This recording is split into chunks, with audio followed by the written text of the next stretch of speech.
Hello guys, welcome to my daily blog. তোমরা সবাই কেমন আছো? চলে এসেছি একটি নতুন ভিডিও নিয়ে। এটা ছিল শিবরাত্রির দিনের ভিডিও। তো আমরা সকাল সকাল চলে গিয়েছিলাম আমাদের মানিকগঞ্জ শিববাড়ি মন্দিরে।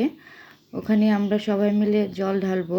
দেখো সকাল সকাল কত ভক্তদের সমাগম হয়েছে মন্দির প্রাঙ্গণে।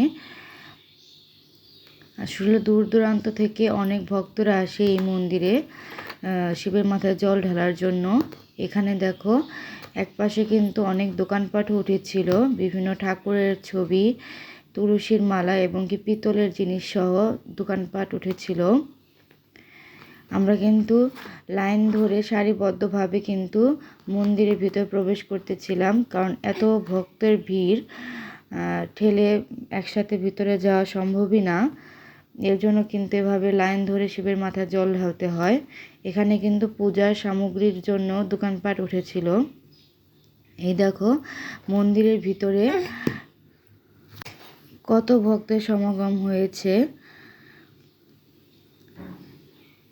আমার জানা মতে আমাদের শিববাড়ি মন্দিরে কিন্তু শিব ঠাকুর কিন্তু মাটি ফেটে উঠেছিল। এর জন্য শিব ঠাকুরটি অনেক গভীরে থাকে, পুজোর দিন দেখাই যায় না।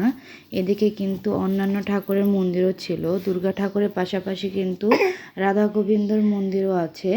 দেখো আমাদের শিববাড়ি মন্দিরগুলোর কারুকাজগুলো কতটা সুন্দর, দেখে মন ভরে যায়।